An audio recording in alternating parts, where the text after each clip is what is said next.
He was trampled and mangled by a pack of pit bulls. Now the 9-year-old is home from the hospital with dozens of stitches all over his body. Tonight, that boy walked us through the frightening attack. We want to warn you, the image of his injuries is graphic. News 13's Gabrielle Burkhart reports. Oh, it hurts for me to try to walk and move. 9-year-old Colby Prince is tough, just back to his Roswell home from the hospital after being attacked and mangled by a pack of pit bulls.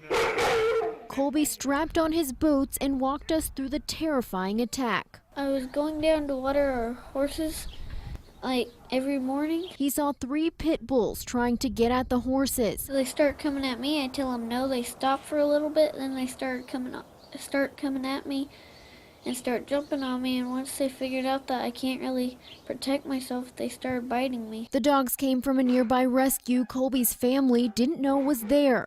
They ripped off his shirt, mangled his arms and legs, and pulled him to the ground as he tried to make it to the gate. They kept dragging me down and I just kept going toward it. So once I finally got to the gate, they grabbed a hold of one boot and pulled. I just held on to the gate. He was outside for about 10 minutes when his neighbor finally noticed, tried to help, and called Colby's parents. I saw my son perched up on a gate with dogs barking at him. I ran towards my son.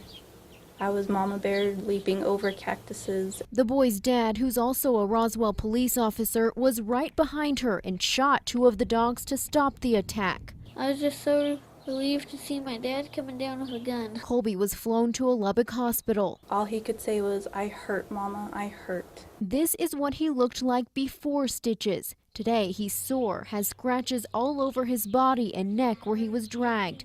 Colby's scars aren't yet healed. I'll be around our dogs, I just don't trust other people's dogs. And he can still make the trek to his horses. Gabrielle Burkhart, KRQE News 13.